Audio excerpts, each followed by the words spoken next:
यन्नामधेन भवद्भिरञ्जसा कर्या समुतीर्य नरः परं पदम् प्राप्नोति पतक्यपि तं सनातन सदा सदानन्दमुपास्महे हृदि जार राम कृष्ण नमो नावे भव सिन्धु तोरी पावे परम पद पापी जत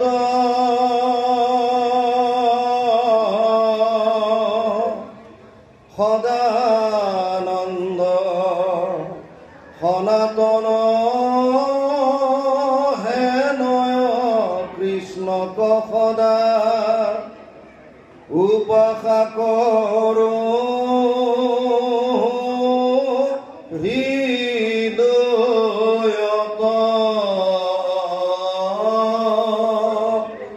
उपासना करो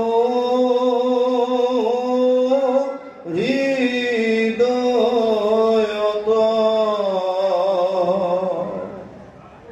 कृष्ण जय गुरु शंकर सर्वगुणाकर जाकिनी नाही केउ पाम तोहारी शरणकु रेणु शत कोटि बारे को करहु प्रणाम तोहारी शरणकु रेणु शत कोटि बारे को करहु प्रणाम। অসমীয়া সমাজৰ পথ প্ৰদৰ্শক এক শৰণ হৰিনাম ধৰ্মৰ ভেটি প্ৰস্থাপক নৱ বৈষ্ণৱ যুগৰ প্ৰৱৰ্তক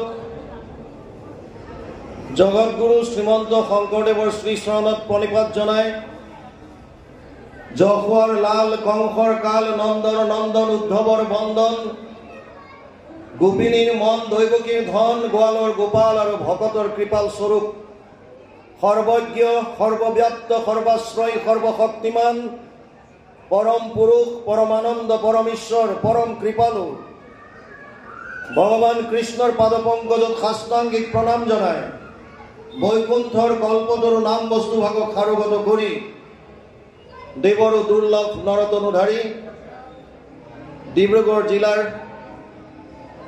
এক অন্যতম প্ৰাথমিক খাৰনগৰী প্ৰাথমিকৰ এই সোণালী জয়ন্তীৰ সামৰণি অনুষ্ঠানৰ আজি মুকলি সভাৰ সভাপতিৰ আসন সুশোভিত কৰা পৰম শ্ৰদ্ধাৰ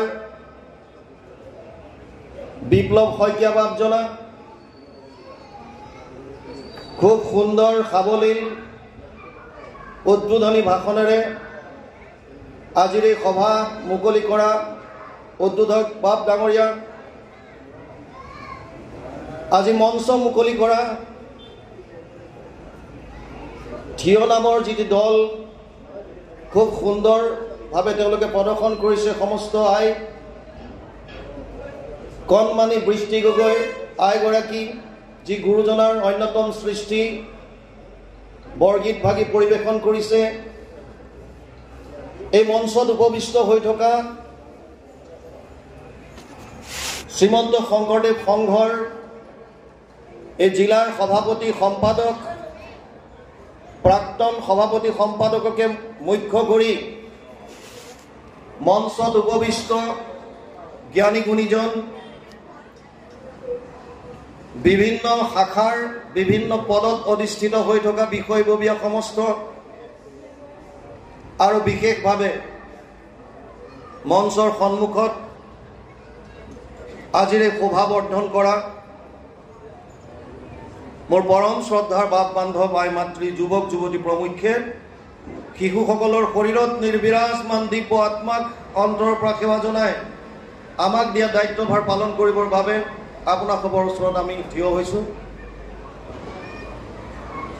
আজি আপোনালোকৰ কাৰণে এটা বৰ সুন্দৰ দিন। খাৰনগৰী প্ৰাথমিকে 50 বছৰ অতিক্ৰম কৰিছে। আমি সেইসকল পুৰোধা ব্যক্তিক সেই আপাহতে সোঁৱৰিব বিচাৰিছোঁ যিসকলে আজিৰ পৰা 50 বছৰ আগতে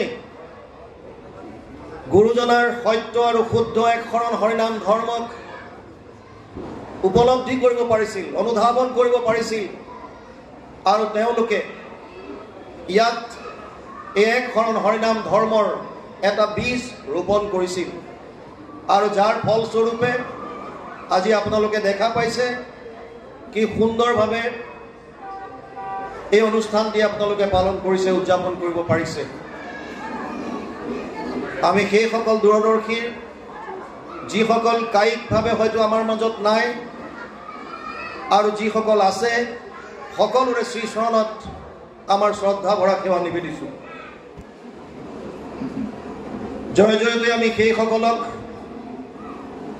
শ্ৰদ্ধা ভৰা সেৱা নিবেদিছোঁ যিসকলে উদ্যোগ লৈ ইমান সুন্দৰ অনুষ্ঠান এটা উপহাৰ দিছে। আপোনালোকক জনাইছে আমি বিশ্বনাথ চাৰিআলিৰ পৰা আহিছোঁ, অৱশ্যে যোৱাকালি আহিলোঁ। 11টা বজাৰ সময় আছিলে মিটিংখনৰ, কিন্তু বৰ্তমান প্ৰায় 2:42 পৌনে 3টাৰ সময় হৈছে। সময় যথেষ্ট হৈ গ'ল অলৰেডি। তথাপিও সময়ৰ প্ৰতি লক্ষ্য ৰাখি আমি খুব কম সময়ৰ ভিতৰত যিমানখিনি পাৰোঁ প্ৰভুৱে হৃদয়স্থিত হৈ যেনেকৈ কোৱায় সেইখিনি সাঙুৰি আপোনালোকৰ ওচৰত আমাৰ বক্তব্য ৰখাৰ চেষ্টা কৰিম। আমি সেইজন গুৰুজনাৰ আশ্ৰয়ত আশ্ৰিত হৈ আছোঁ যিজনে আজিৰ পৰা প্ৰায় 550 বছৰ আগত সিঁচৰিত হৈ থকা বিভিন্ন জাতি জনগোষ্ঠীক এখন ধৰ্মীয় ধ্বজৰ তলত আনি একত্ৰিত কৰি এখন সমাজ আমাক দি গ'ল, যাক আজি আমি গৌৰৱৰে অসমীয়া জাতি বুলি ক'বলৈ সাহস কৰিব পৰা হৈছোঁ। আমি সেইজন গুৰুৰ আশ্ৰয়ত আশ্ৰিত হৈ আছোঁ যিজনে কেৱল মাত্ৰ ধৰ্মৰ নামত সৃষ্টি কৰা সাহিত্যই অসমীয়া ভাষাক ধ্ৰুৱদী ভাষাত স্বীকৃতিপ্ৰাপ্ত কৰাত অশেষ বৰঙণি আগবঢ়াইছে। কেৱল মাত্ৰ ধৰ্মৰ কাৰণে কৰা সাহিত্য। যদি তেওঁ অকল সাহিত্যই ৰচনা কৰিলেহেঁতেন তেতিয়া হয়তো আৰু কত কি কৰিব পাৰিলেহেঁতেন। তেওঁ যিখিনি সাহিত্য ৰচনা কৰিছে সেইখিনি কেৱল ধৰ্ম প্ৰচাৰ আৰু প্ৰসাৰৰ অৰ্থে কৰা, আৰু তাতেই আজি আমি অসমীয়া জাতিয়ে আমাৰ অসমীয়া সাহিত্যৰ ভঁৰাল টনকিয়াল হৈ আছে বুলি আমি বুকু ডাঠ কৰি ক'ব পৰা হৈছোঁ। আমি সেইজন গুৰুজনাৰ আশ্ৰয়ত আশ্ৰিত হৈ আছোঁ যিজন গুৰুৱে বিশ্বত অসমীয়া জাতি বুলি চিনাকি দিয়াৰ কাৰণে যিখিনি বস্তুৰ প্ৰয়োজন কলা সংস্কৃতি ইত্যাদি কৰি এই সমস্তখিনি আমাক অৱদান দি গৈছে। আজিৰ প্ৰেক্ষাপটত আমি গুৰুজনাৰ এক শৰণ হৰিনাম ধৰ্মৰ যুক্তিযুক্ততাৰ বিষয়ে বহুজনে হয়তো প্ৰশ্ন কৰিব পাৰে, কিন্তু যদি আমি সেই সময়ৰ ইতিহাসলৈ চাওঁ, আমি যদি বুৰঞ্জী অধ্যয়ন কৰোঁ, আমি যদি গুৰুচৰিত অধ্যয়ন কৰোঁ, সেই সময়ৰ যিটো প্ৰতিচ্ছবি আছিল, ইটো দেশে পূৰ্বকালে নাছিল ভগতি, নানা ধৰ্ম কৰ্ম লোকে কৰয় সম্প্ৰতি, নানা দেৱ পূজয় কৰয় বলিদান, অংশ চাগ মহিষ কাটে অসংখ্য প্ৰমাণ, নষ্ট গৈল লোক দেখি ইটো সংসাৰত, কৃপাময় কৃষ্ণে পাছে গুণী বৈকুণ্ঠত, ইছু লোক সমস্তকে কৰিতে উদ্ধাৰ, শংকৰ স্বৰূপে হৰি ভৈলা অৱতাৰ। সেই সময়ত গুৰুজনা অৱতৰিত হৈছিল, যিটো সময়ত আমাৰ এইখন অসম বুলি তেতিয়াতো নহয়, বিভিন্ন জাতি জনগোষ্ঠীৰ সুকীয়া সুকীয়া ৰজাই ৰাজত্ব কৰি আছিল। এই অঞ্চলত ধৰ্মৰ নামত তেওঁলোকৰ নিজৰ নিজৰ সুকীয়া সুকীয়া মত আছিল, আৰু স্বৰ্গপ্ৰাপ্তিৰ নামত নিৰীহ জীৱ জন্তুক বলি দিয়াটো অতি সৰু কথা, নৰ বলি দিবলৈ কুণ্ঠাবোধ কৰা নাছিল। সেই সময়ত গুৰুজনা অৱতৰিত হ'ল।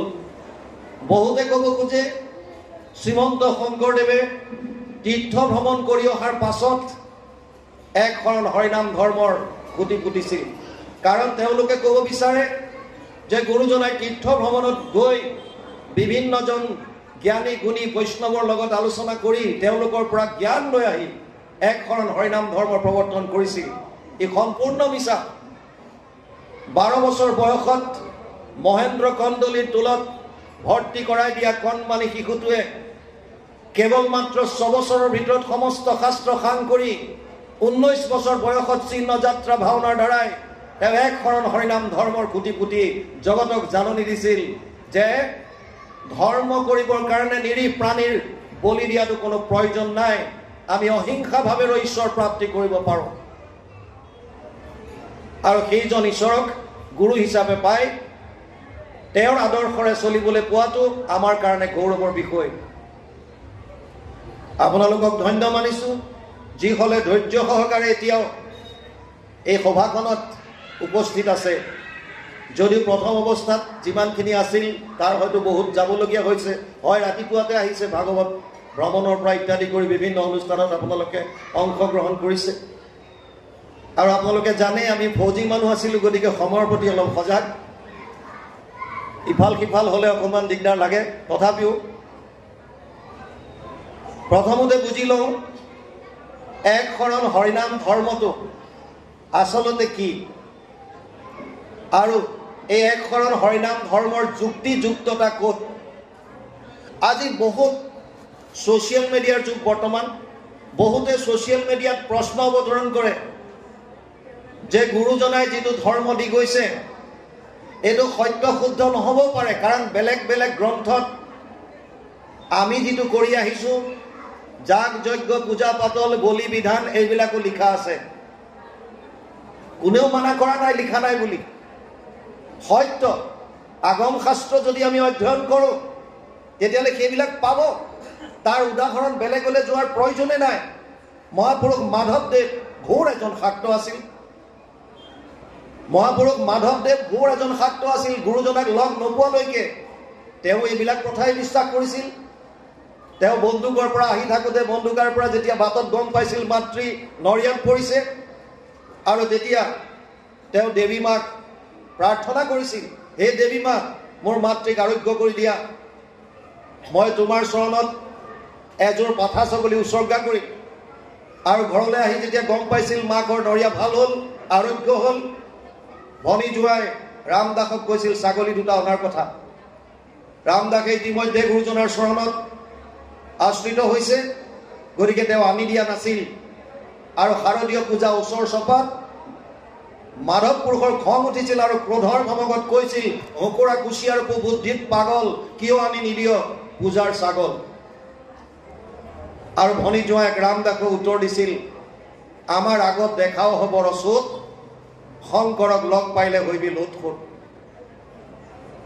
আৰু তেনেকৈ পিছদিনাখন যেতিয়া সুধিলে কোন তোমাৰ এই শংকৰ, আৰু যেতিয়া ক'লে যে আছে এজন যিজনে ধৰ্মৰ নামত এই বলি বিধানৰ কোনো প্ৰভিজন ৰখা নাই, তেওঁৰ মতে কেৱল আমি ঈশ্বৰৰ নাম লৈ প্ৰভু ভগৱন্তৰ লীলাসমূহ ভকতৰ সংগত শ্ৰৱণ কীৰ্তন কৰি সমস্ত জীৱৰ প্ৰতি প্ৰেম ভাৱ ৰাখি কৃষ্ণত একান্তভাৱে শৰণ লৈ আমি পৰম আনন্দ লাভ কৰিব পাৰোঁ। মহাপুৰুষ মাধৱদেৱে ভাবিছিল এনেকুৱা কেনেকৈ হ'ব পাৰে, যিজন ঈশ্বৰক পাবৰ কাৰণে হাজাৰ হাজাৰ বছৰ তপস্যা কৰিব লাগে, বিভিন্ন ধৰণৰ যাগ যজ্ঞ পূজা পাতল কৰিব লাগে, সেইজন ঈশ্বৰক কেৱল নামৰ দ্বাৰা পোৱাটো কেনেকৈ সম্ভৱ। আৰু তেওঁ কৈছিল ৰামদাসক, তোমাৰ গুৰুজনৰ লগত মোক চিনাকি কৰাই দিয়া। সেইদিনাখন বেলি লহিওৱাৰ কাৰণে পিছদিনা পুৱাই লৈ আহিছিল। আৰু আপোনালোকে সকলোৱে জানে গুৰুজনাৰ লগত মহাপুৰুষ মাধৱদেৱৰো তৰ্কবাদ হৈছিল। কিন্তু এই তৰ্ক মনত কোনো ঈৰ্ষা ভাৱ নাই, মনত কোনো বেয়া ভাৱ নাই। এজন আগমৰ শাস্ত্ৰত পণ্ডিত আৰু এজন নিগম শাস্ত্ৰৰ পণ্ডিত, দুজনৰ মাজত কথোপকথন। আৰু শেষত যেতিয়া গুৰুজনাই ভাগৱতৰ এটা শ্লোক উচ্চাৰণ কৰিলে, যথা তৰুৰ মূলে নিচেচানেন তৃপ্যন্তি তৎস্কন্ধ ভুজ উপশাখা প্ৰাণোপহাৰাচ্য যথেন্দ্ৰিয়ানাম তথা সৰ্ব অৰ্চনময় চুতেজ্য। 4:31-14 চতুৰ্থ স্কন্ধ 31 নম্বৰ অধ্যায় 14 নম্বৰ শ্লোক, যাৰ অনুবাদ কৰিছে, বৃক্ষৰ মূলত যদি দেও আনি জল, ত্ৰিবিধি হুৱন্ত তাৰ পত্ৰ পুষ্প ফল, ডালে পাতে সিঞ্চে যদি মূলত নেদয়, কদাচিতো ডালে পাতে ত্ৰিবিধি নহয়। ভোকাতুৰ নৰে যদি অন্নক ভুঞ্জয়, ইন্দ্ৰিয়ৰ প্ৰীতি তাৰ সাধে আতিশয় ভোজনবিহীনে পিন্ধে বস্ত্ৰ অলংকাৰ ইন্দ্ৰিয়ৰ একো প্ৰীতি নসাধ হয় তাৰ আৰু লগে লগে মহাপুৰুষ মাধৱদেৱে গুৰুজনাৰ ভৰিত দীঘল দি পৰিছিল গুৰুজনাই প্ৰশ্ন কৰিছিল হে মাধৱ তুমি মোক এবাৰ আহোঁতে সেৱা কৰিলা আকৌ কিয় কৰিছা আৰু মহাপুৰুষ মাধৱদেৱে কৈছিল হে গুৰুজনা আহোঁতে আপোনাক মই শিৰোমণি ভূঞা হিচাপে সেৱা জনাইছিলোঁ কিন্তু বৰ্তমান মই আপোনাক গুৰু হিচাপে সেৱা জনাইছোঁ তাৰ মানে বিভিন্ন শাস্ত্ৰত থকাটো একো ডাঙৰ কথা নহয় শাস্ত্ৰ আপুনি কি পঢ়িছে সেইটো ডাঙৰ কথা যিকোনো কথাৰ প্ৰমাণৰ কাৰণে সনাতন ধৰ্মক আমাক দি থৈ গৈছে প্ৰমাণ আমি কোনটো মানিম কোনটো কথা শুদ্ধ তাৰ কাৰণে আপুনি যিটো সনাতন ধৰ্মই দি গৈছে সেই ফালৰ পৰাই চাওক যিকোনো প্ৰমাণৰ কাৰণে চাৰিটা প্ৰমাণ আমাৰ হাতত দিছে এক শৰণ হৰিনাম ধৰ্ম গুৰুজনাই এনেই প্ৰতিষ্ঠা কৰা নাই নিজৰ মতত কৰা নাই তেওঁ যিখিনি দিছে সনাতন ধৰ্মৰ শাস্ত্ৰ সন্মত শাস্ত্ৰৰ পৰা আনিয়ে দিছে যিকোনো প্ৰমাণৰ কাৰণে চাৰিটা প্ৰমাণ আছে প্ৰত্যক্ষ প্ৰমাণ অনুমান প্ৰমাণ উপমান প্ৰমাণ শব্দ প্ৰমাণ প্ৰত্যক্ষ প্ৰমাণ সেইবিলাক যিবিলাক আমি নিজে শুনিছোঁ নিজে দেখিছোঁ আমাৰ পাঁচটা জ্ঞানেন্দ্ৰিয়ৰ দ্বাৰা যিবিলাক উপলব্ধি কৰিছোঁ এইটো প্ৰত্যক্ষ অনুমান যিবিলাক আমি অনুমান কৰোঁ দূৰত আমি ধোঁৱা দেখিছোঁ অনুমান কৰিছোঁ ইয়াত জুই আছে উপমান তুলনামূলক যিবিলাক তুলনা কৰি কোৱা হয় যেনে তই নীল গাই দেখিছনে দেখা নাই কেনেকুৱা আমাৰ গাইজনীৰ নিচিনা তাৰ মানে আমাৰ গাইজনী দেখিলে নীল গাই দেখাটো নুবুজায় ধোঁৱা দেখিলে জুই হোৱাটো নহ'বও পাৰে আজিকালি ভাওনাত ভাৱৰীয়া ওলালো ফাংচনত গীত গালো ধোঁৱা দিয়াৰ ব্যৱস্থা কৰিছে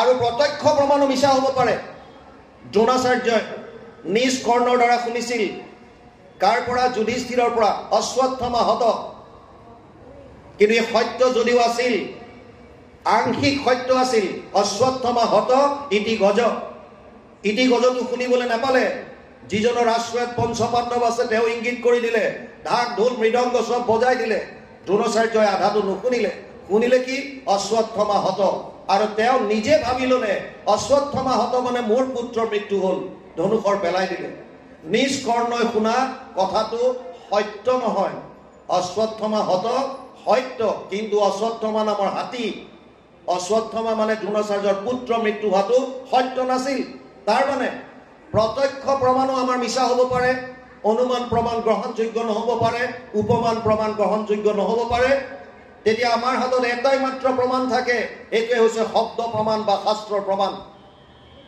কিন্তু অগণন শাস্ত্ৰ আছে কোনখন এতিয়া আপুনি মানিব ছ'চিয়েল মিডিয়াত বিভিন্নজনে বিভিন্ন উদ্ধৃতি দিয়ে কিন্তু সনাতন ধৰ্মই তিনিটা প্ৰস্থান দি গৈছে এই তিনিটা প্ৰস্থানৰ ভিতৰত তোমালোকে কোৱা তিনিটা প্ৰস্থান কি শ্ৰুতি প্ৰস্থান স্মৃতি প্ৰস্থান আৰু ন্যায় প্ৰস্থান শ্ৰুতি বেদক কয় বেদৰ চাৰিটা ভাগ আছে সংহিতা ব্ৰাহ্মণ্য আৰণ্যক আৰু বেদান্ত উপনিষদসমূহক কোৱা হয় বেদৰ সাৰ ভাগ আছে বেদান্তত সেইকাৰণে শ্ৰুতি প্ৰস্থানত বেদান্তক ৰাখিছে অৰ্থাৎ উপনিষদক যদি উপনিষদত কিবা লিখা আছে ই গ্ৰহণযোগ্য হ'ব ই প্ৰামাণিক হ'ব দ্বিতীয় আহক স্মৃতি প্ৰস্থান শ্ৰুতি মানে বেদৰ মন্ত্ৰসমূহ সকলোৰে বোধগম্য নহয় আমাৰ দৰে অজ্ঞ মানুহৰ কথা বাদেই দিলোঁ ঋষিসমূহৰো বেদৰ মন্ত্ৰৰ ওপৰত বিভিন্নজনৰ বিভিন্ন মত একম সৎ বিপ্ৰ বহুতা বদন্তি যাৰ যেন মতি কহে বেদক ব্যাখ্যান তাৰ মানে যাৰ যেনেকুৱা মন যাৰ যেনেকুৱা দৃষ্টিকোণ তেওঁলোকে তেনেকৈ বেদৰ ভাষ্য কৰিলে ভাষ্য লিখিলে তাৰ কাৰণে খেলি মেলি মূল তত্ত্বটোত সোমাব নোৱাৰিলে সেইকাৰণে কিছু ঋষি মুনিয়ে এই বেদৰ শ্ৰুতিৰ ওপৰত ভিত্তি কৰি তেওঁলোকৰ স্মৰণ শক্তিৰ দ্বাৰা স্মৃতি শক্তিৰ দ্বাৰা আন কিছুমান গ্ৰন্থ আমি বুজিব পৰাকৈ উলিয়াই দিলে তাৰে এখন হৈছে মহাভাৰত স্মৃতি শাস্ত্ৰ মহাভাৰতৰ ভীষ্ম পৰ্বৰ 25 অধ্যায়ৰ পৰা 42 অধ্যায়লৈ এই 18টা অধ্যায় সুকীয়াকৈ উলিয়াই লৈছে নাম দিছে শ্ৰীমদ ভগৱত গীতা গীতাখনক ৰাখিছে স্মৃতি প্ৰস্থানৰ মূল গ্ৰন্থ হিচাপে। যদি গীতাত লিখা আছে তেতিয়াহ'লে প্ৰামাণিক হ'ব। আমি কোৱা নাই সনাতন ধৰ্মৰ কথাই। আৰু তৃতীয় প্ৰস্থান হৈছে ন্যায় প্ৰস্থান। ব্যাসদেৱৰ দ্বাৰা আন এখন গ্ৰন্থ ৰচনা কৰিলে 555টা সূত্ৰৰ নাম দিলে ব্ৰহ্মসূত্ৰ। যদি ব্ৰহ্মসূত্ৰত আছে তেতিয়াহ'লে প্ৰামাণিক হ'ব।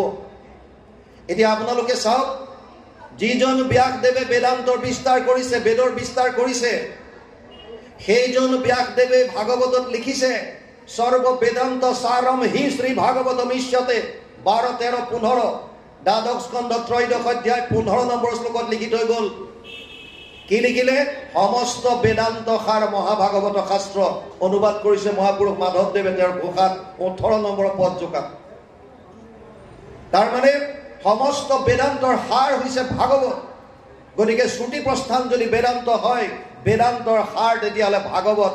ভাগৱত এখন প্ৰামাণিক গ্ৰন্থ। স্মৃতি প্ৰস্থান গীতা। ন্যায় প্ৰস্থান যদিও ব্ৰহ্মসূত্ৰ হয়, ব্ৰহ্মসূত্ৰ আপুনি মই পঢ়িলে একো বুজি নাপাম। এটা এটা সূত্ৰ লিখা আছে। পৰমাত্মা কোন? জন্মাদস্য য়ত। এটা সূত্ৰ, জন্মাদস্য য়ত, যাৰ পৰা জন্ম আদিৰ গোটেইখিনি হ'ল, অৰ্থাৎ সৃষ্টি স্থিতি প্ৰলয় যাৰ পৰা হৈছে, এটা সূত্ৰত মাত্ৰ লিখি দিলে। আৰু ব্যাসদেৱে নিজেই লিখি থৈ গৈছে গৰুড় পুৰাণত যে মোৰ ব্ৰহ্মসূত্ৰখনৰ টীকা ভাষ্যই হৈছে ভাগৱত। গতিকে শ্ৰুতি প্ৰস্থান বেদান্তৰ সাৰ ভাগৱত, ন্যায় প্ৰস্থান ব্ৰহ্মসূত্ৰৰ টীকা ভাষ্য ভাগৱত, আৰু স্মৃতি প্ৰস্থান হ'ল গীতা। তাৰ মানে আমাৰ হাতত দুখন প্ৰামাণিক গ্ৰন্থ ওলাল। এখন হৈছে গীতা, আনখন হৈছে ভাগৱত। সেইকাৰণে কোনোবা মহাপুৰুষে লিখি থৈ গ'ল শাস্ত্ৰৰ উত্তম গীতা ভাগৱত বুলি। এতিয়া গীতা ভাগৱতে কি কৈছে?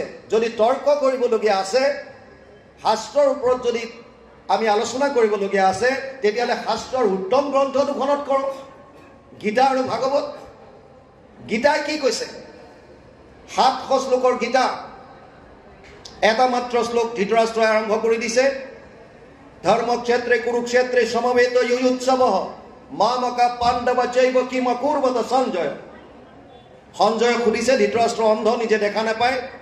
ব্যাসদেৱে কৈছিল দিব্য দৃষ্টি তোমাক দিওঁ। আৰু ধৃতৰাষ্ট্ৰই ক'লে যে মই আগতেই যেতিয়া নল'লোঁ, এতিয়া এই যুদ্ধৰ মৰিচিকা মোৰ চোৱাৰ ইচ্ছা নাই, কিন্তু মই শুনিব বিচাৰিম। গতিকে মোৰ সাৰথী, মোৰ মন্ত্ৰী সঞ্জয়ক এই দিব্য দৃষ্টি প্ৰদান কৰা।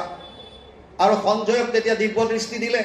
এনেকুৱা দৃষ্টি যে তেওঁ অকল দেখা পোৱাই নহয়, প্ৰতিজন সৈন্যৰ মনৰ ভাৱ পৰ্যন্ত সঞ্জয়ে হস্তিনাপুৰত থাকি গম পাইছিল। আৰু তেওঁ 40টা শ্লোকত এই যুদ্ধক্ষেত্ৰত কি হৈ আছে ধৃতৰাষ্ট্ৰক সুন্দৰভাৱে বৰ্ণনা কৰিছিল। কি কৈছিল? কৃষ্ণ আৰু অৰ্জুনৰ মাজত যি সংবাদ হৈছিল, যি কৃষ্ণ অৰ্জুন সংবাদ, বা আমি যাক শ্ৰীমদ ভগৱত গীতা বুলি জানো, এই গীতা মহাভাৰতৰ সাৰ। ভীষ্ম পৰ্বৰ 25ৰ পৰা 42 অধ্যায়লৈ এই 18টা অধ্যায় 700 শ্লোকৰ সুন্দৰভাৱে উলিয়াই আনিছে। 40টা শ্লোকত সঞ্জয়ে ধৃতৰাষ্ট্ৰক যুদ্ধৰ বৰ্ণনা দিছে। 85টা শ্লোকত অৰ্জুনে ভগৱানক প্ৰশ্ন কৰিছে বিভিন্ন শংকা, আৰু ভগৱান কৃষ্ণই 574টা শ্লোকত উপদেশ দিছে। কিন্তু প্ৰথম অৱস্থাত ভগৱান কৃষ্ণই অৰ্জুনৰ শংকা নিৰাকৰণৰ কাৰণে যেনে ধৰণৰ প্ৰশ্ন আগবঢ়াইছে তাৰ উত্তৰ মাত্ৰ দি গৈছে। সিদ্ধান্ত দিছে শেষত। কি সিদ্ধান্ত দিলে? সৰ্বগুহ্য তমম ভূয় শ্রীণুমে পরমম বচ ইষ্টসিমি দৃঢ়মিতি তত বক্সামি তে হিতম। 8দশ অধ্যায় 64 নম্বৰ শ্লোক গীতা। হে অৰ্জুন, তোক মই ইমান সময় যি ক'লো সেয়া তই বাদ দে, এতিয়া তোক গোপনীয়ৰ পৰা গোপনীয় কথাটো কওঁ শুন। কি ক'লে? সৰ্বধৰ্মান পৰিত্যাজ্য মাম একম শৰণম ব্ৰজ অহম ত্ব সৰ্ব পাপেভ্যো মোক্ষয়িষ্যামি মা শুচ। 8দশ অধ্যায় 66 নম্বৰ শ্লোক গীতা। আৰু এই শ্লোকটোৱে গীতাৰ সাৰ।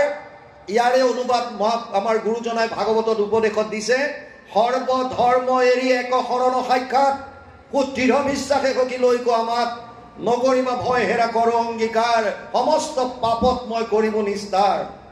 গতিকে গুৰুজনাই যি এক শৰণ হৰিনাম ধৰ্ম প্ৰৱৰ্তন কৰিছে, ইয়াৰ এক শৰণ বস্তুটো গীতাৰ পৰা আনিছে। আৰু গীতা সনাতন ধৰ্মৰ স্মৃতি প্ৰস্থানৰ এখন প্ৰামাণিক গ্ৰন্থ বুলি লিখা আছে। গতিকে গুৰুজনাৰ ধৰ্মটো প্ৰামাণিক নহয় বুলি কোনে ক'ব পাৰে?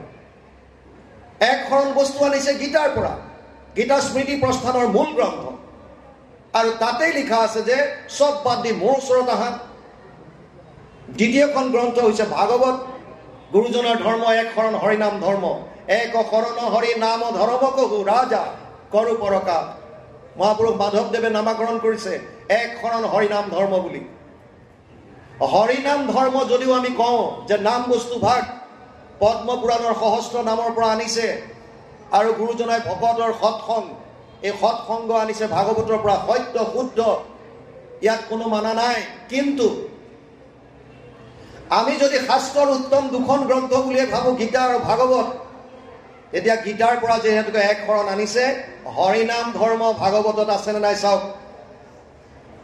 মূল ভাগৱত সংস্কৃত, 12টা স্কন্ধ, 335টা অধ্যায়, 5,96,000 শব্দ, 18,000 শ্লোক, আৰু শেষৰ শ্লোকত গৈ পেলাই ইয়াৰ সাৰাংশ দি গ'ল, নাম সংকীৰ্তনম য়স্য সৰ্ব পাপ প্ৰণাশনম প্ৰণাম দুঃখ সমানা তম নমামি হৰিম পৰম। 12, 13, 23 দ্বাদশ স্কন্ধ, 3য় অধ্যায়, 23 নম্বৰ শ্লোকত গৈ লিখি থৈ গ'ল যে নাম সংকীৰ্তনৰ দ্বাৰাই আমি সমস্ত পাপ নাশ কৰিব পাৰোঁ, আৰু সেইকাৰণে সেইজন হৰিক আমি নমন কৰোঁ। তেতিয়াহ'লে ভাগৱতেও হৰি নামৰ কথাই কৈছে, আৰু গীতাই এক শৰণৰ কথা কৈছে, আৰু শাস্ত্ৰৰ উত্তম গ্ৰন্থ হৈছে গীতা ভাগৱত। গতিকে গুৰুজনাৰ ধৰ্মত কি গণ্ডগোল আছে? এনেৰে এটা লিখি দিয়াটো ডাঙৰ কথা নহয়, কিন্তু তাৰ যুক্তিযুক্ততা আজিকালি যুৱচামে বিচাৰে। আমাক যুক্তিযুক্ততা দিয়ক। আজি পুৱাই দৰঙৰ পৰা এজনে আমালৈ ফোন কৰিছে, কালি ৰাতিপুৱা এজনে ফোন কৰি কৈছে, বাপ আপোনাৰ বিভিন্ন ভিডিঅ'বিলাক মই চাওঁ, আপোনাৰ যিখিনি ব্যাখ্যা, যিখিনি তত্ত্বগধুৰ, আপুনি যিখিনি লজিক দিছে, যিখিনি প্ৰমাণ দিছে, বিচাৰ কৰি চালোঁ আৰু গম পালোঁ যে গুৰুজনাই প্ৰৱৰ্তন কৰা এক শৰণ হৰিনাম ধৰ্ম সত্য শুদ্ধ। গতিকে আমি আপোনাৰ এই ধৰ্মত আশ্ৰিত হ'ব বিচাৰিছোঁ, আপুনি কওক কি কৰিব লাগিব। তাৰ মানে যিসকলে যুক্তি সহকাৰে বিচাৰ কৰি চাইছে, সেইসকলে এই প্ৰামাণিক ধৰ্মটোৰ বিষয়ে আজি নহয় কাইলৈ নহয় 10 বছৰৰ পাছত, 10 বছৰৰ পাছত নহয় 100 বছৰৰ পাছত, কোটি জন্মৰ পাছত হ'লেও মানিবই লাগিব। তাৰ বাহিৰে গত্যন্তৰ নাই, তাৰ বাহিৰে গত্যন্তৰ নাই। এক শৰণ হৰিনাম ধৰ্মত একমাত্ৰ প্ৰভু ভগৱন্তৰ কৃষ্ণৰ চৰণত শৰণ লোৱাৰ বাহিৰে জীৱৰ গতি নাই। সমস্ত শাস্ত্ৰৰ সাৰ এইটোৱে, আৰু এই বস্তুটোকে আমাক গুৰুজনাই দি গৈছে। কি আছে এক শৰণ হৰিনাম ধৰ্ম? এক শৰণ হৰিনাম ধৰ্ম সেইটো সময়ত গুৰুজনাই প্ৰৱৰ্তন কৰিছে, যিটো সময়ত অস্পৃশ্যতা আছিল, উচ্চ নিচ আছিল। উচ্চ শ্ৰেণীৰ জাতিয়ে নিচ জাতিক ওচৰলৈ আহিবলৈ দিয়া নাছিল। আপোনালোকে আচৰিত হ'ব, মোৰ ৰাজস্থানত পোষ্টিং আছিল। আপোনালোকে জানে মই এছিষ্টেণ্ট কমাণ্ডেণ্ট হিচাপে SSBত আছিলোঁ, ভলণ্টিয়াৰ ৰিটায়াৰমেণ্ট ল'লোঁ 22ত, কৈছে আপোনালোকক। চাকৰি আছিলে, মই ভকতৰ লগত থাকিম বুলি ওলাই আহিলোঁ। জয়ছলমেৰত পোষ্টিং থাকোঁতে জাতিভেদ প্ৰথা এতিয়াও ইমান আছে।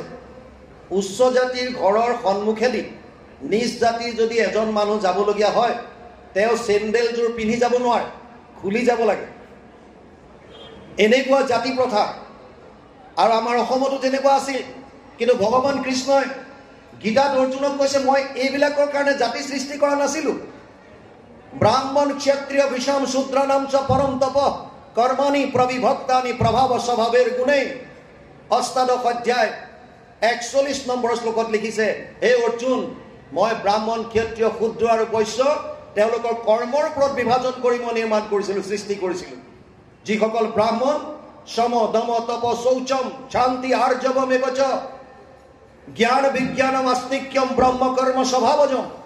8শ অধ্যায় 42 নম্বৰ শ্লোকত লিখিছে, যিবিলাকৰ সম মানে মনৰ ওপৰত সংযম আছে, দম মানে ইন্দ্ৰিয়ক দমাব পাৰিছিল, যিবিলাকে ঈশ্বৰ উপাসনা কৰিবৰ কাৰণে কষ্ট সহ্য কৰিব পাৰিছিল, কায় মনোবাক্যৰ তপ, সম দম তপ শৌচম, যাৰ পবিত্ৰতা আছিল বাহ্যিক আৰু ভিতৰৰ, শৌচাংশ দ্বিবিধম প্ৰোক্তম বাহ্যম অভ্যন্তৰম তথা মৃজলাভ্যম স্মৃতম বাহ্যম ভাৱশুদ্ধি তথান্তৰম, যাৰ এই দুটা বস্তুত পবিত্ৰতা আছিল, বাহ্যিক পবিত্ৰতা আৰু আভ্যন্তৰীণ পবিত্ৰতা, অৰ্থাৎ ভাৱৰ শুদ্ধতা।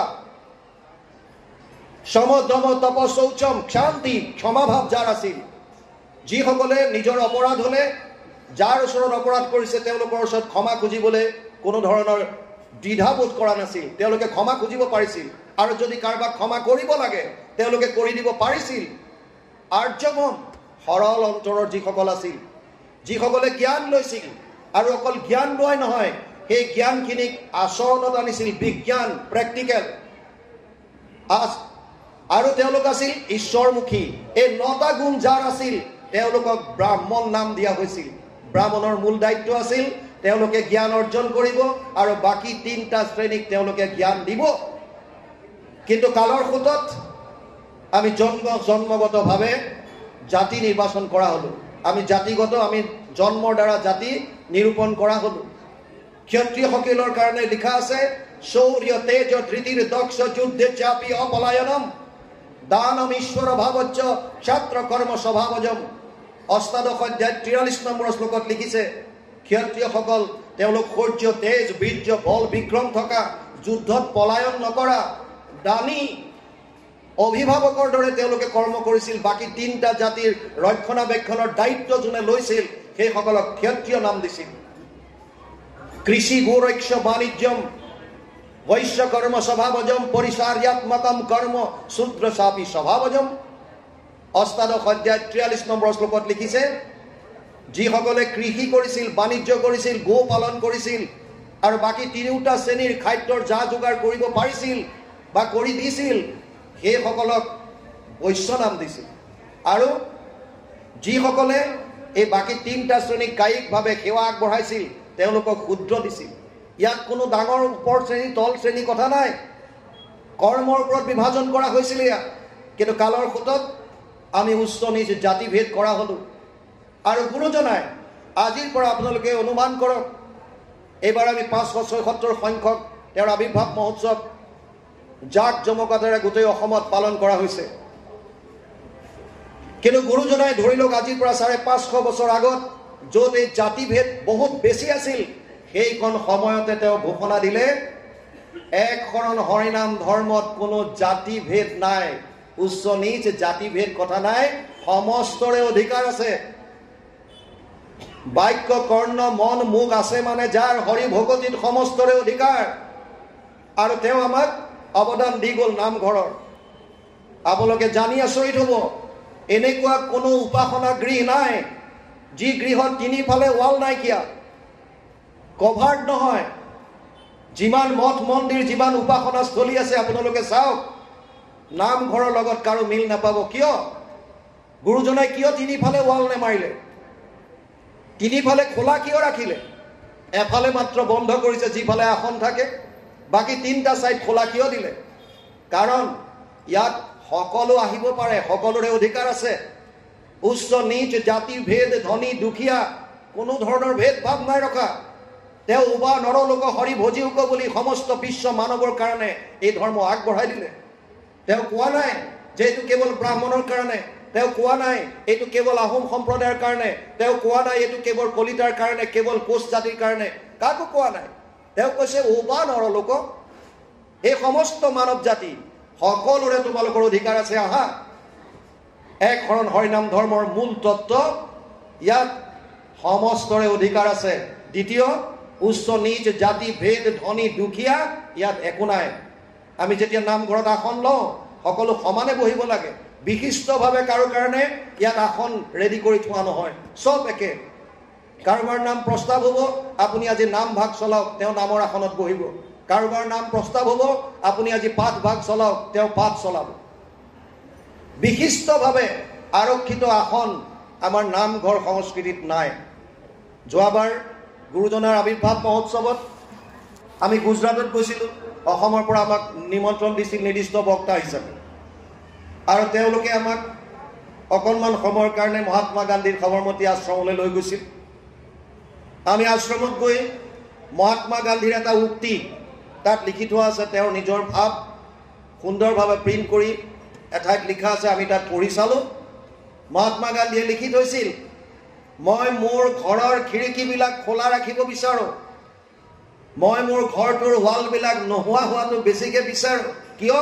যাতে ইয়ালৈ সকলো কলা সংস্কৃতিৰ আহিব পাৰে আমি আমাৰ লগত যোৱাজনক কৈছিলোঁ বাপ নিশ্চয় মহাত্মা গান্ধীৰ এইটো উক্তি 1934 পাছত হ'ব কাৰণ 1934 চনত যেতিয়া মহাত্মা গান্ধী অসমলৈ আহিছিল তেতিয়া তেওঁ এইখন অসমত কৈ গৈছিল মই যিখন ৰাম ৰাজ্যৰ কল্পনা কৰিছোঁ এই ৰাম ৰাজ্য শ্ৰীমন্ত শংকৰদেৱে অসমত আজিৰ পৰা প্ৰায় 400 বছৰ আগতে প্ৰতিষ্ঠা কৰি গৈছে মহাত্মা গান্ধীয়ে আহি পেলাই অসমত কৈ গৈছে গুৰুজনাক স্বীকৃতি দি গুৰুজনাৰ প্ৰশংসা কৰি গৈছে মই যিখন ৰাম ৰাজ্যৰ অস্পৃশ্যতাৰ বিপৰীতে যিখন যুদ্ধ মই কৰি আছো যিখন ৰাম ৰাজ্য প্ৰতিষ্ঠা কৰিব বিচাৰিছো অসমত সেইখন অলৰেডি 400 বছৰ আগত শ্ৰীমন্ত শংকৰদেৱে প্ৰতিষ্ঠা কৰি গৈছে আৰু আমি ভাবিছিলো আমাৰ লগৰজনক কৈছিলো বাপ হয়তো সেই সময়তে মহাত্মা গান্ধীয়ে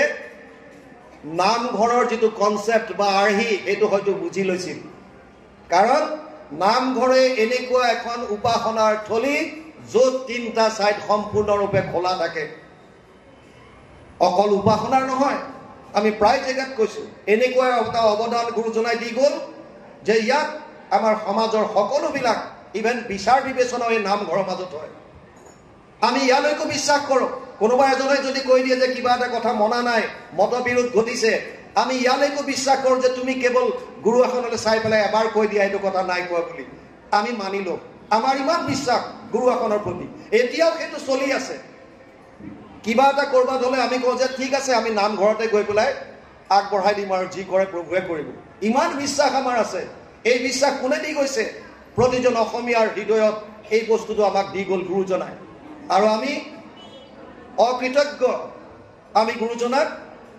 সমালোচনা কৰিবলৈ সাহস কৰা হৈছে সমালোচনা কৰিবলৈ যি ডাঙৰ ডাঙৰ পণ্ডিতে মানি থৈ গৈছে যে এজন গুৰু আহি পেলাই অসমত সকলো সমাজ ব্যৱস্থাক তেওঁ পৰিশুদ্ধ ৰূপত আমাক দি থৈ গৈছে অসমীয়া হিচাপে চিনাকি দিবৰ কাৰণে যত যিমান বস্তুৰ প্ৰয়োজন এই সমস্তখিনি বস্তু গুৰুজনে আমাক দি গৈছে তাৰ পাছতো আমি এটা এনেকুৱা জাতি যে আমি গুৰুজনাক স্বীকৃতি দিয়াটো দূৰৰ কথা আমি সমালোচনা কৰিবলৈ সাহস কৰা হৈছো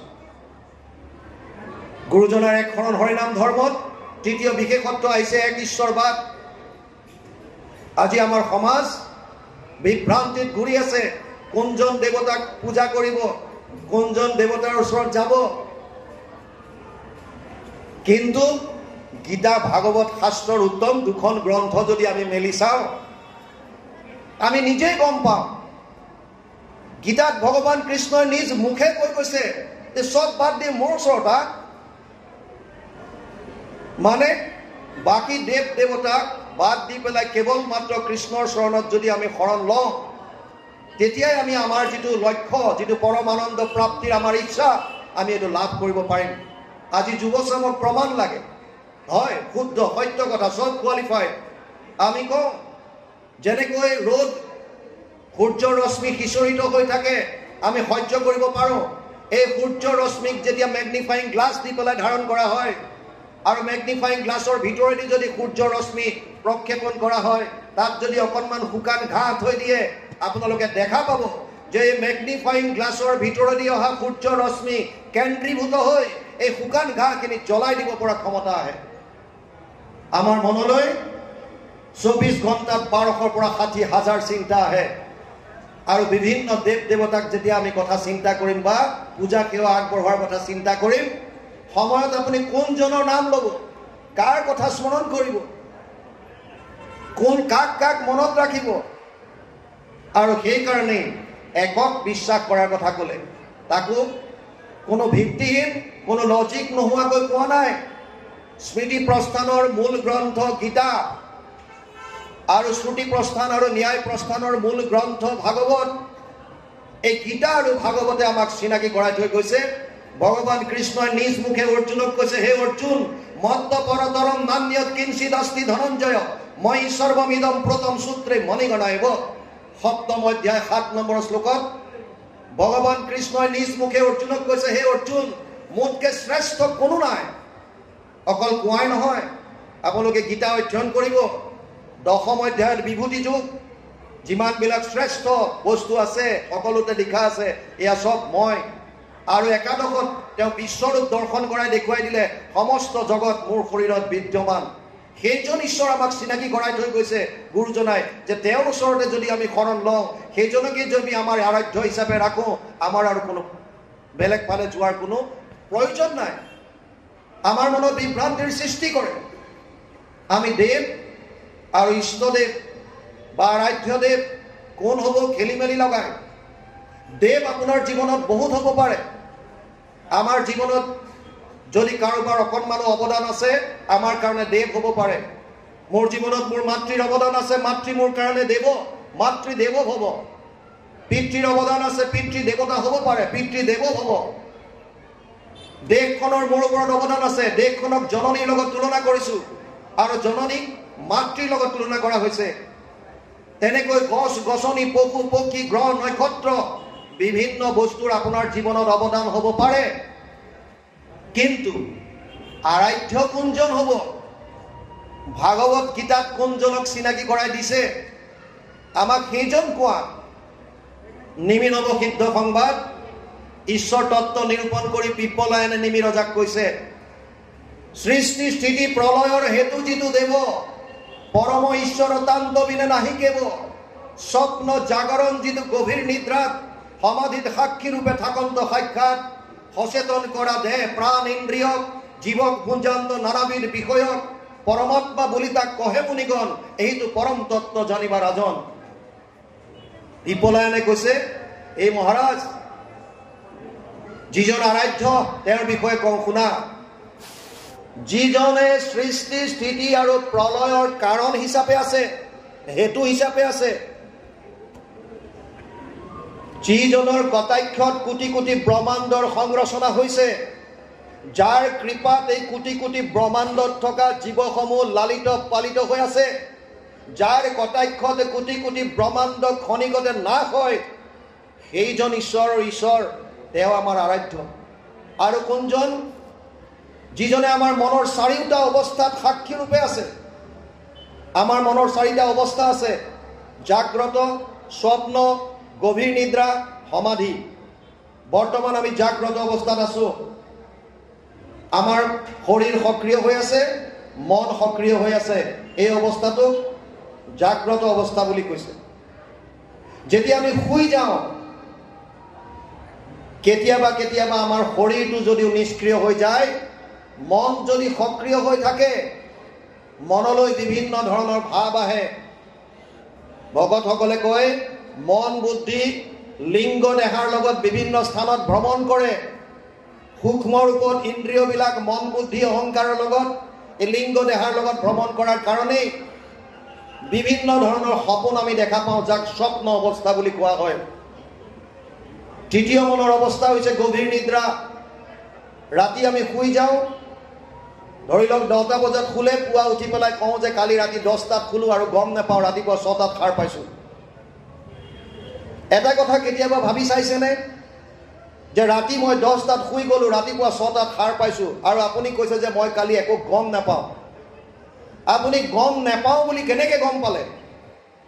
গম নাপাওঁ বুলি গম পাবলৈতো আপোনাক লাগিব কিবা এটা। আপুনি শুই আছিলে, আপোনাৰ শৰীৰ নিষ্ক্ৰিয়, আপোনাৰ মন নিষ্ক্ৰিয়। সাৰ পাই পিছদিনা কেনেকৈ গম পালে যে মই কালি একো দেখা নাই বা মই গম নাপাওঁ? তাৰমানে সেই মুহূৰ্তটো কোনোবা এজন আপোনাৰ লগত সাক্ষী ৰূপে আপোনাৰ লগত আছে। আৰু চতুৰ্থ অৱস্থা হৈছে সমাধি। যিসকলে নিৰ্গুণ নিৰাকাৰ ব্ৰহ্মক উপাসনা কৰে ধ্যান ধাৰণাৰ দ্বাৰা, তেওঁলোকে সমাধিত যিজনক লগ পায়, সেইজনৰ ওচৰত শৰণ লোৱাৰ কথা কৈছে। নিৰ্গুণ নিৰাকাৰ ৰূপত তেওঁক ব্ৰহ্ম বুলি কয়। শৰীৰত বিৰাজমান হৈ থাকোঁতে সগুণ নিৰাকাৰ ৰূপ পৰমাত্মা বুলি কয়। আৰু যেতিয়া বিভিন্ন অৱতাৰ ধাৰণ কৰে, তেতিয়া তেওঁক ভগৱান বুলি কয় বা ভগৱন্ত বুলি কয়।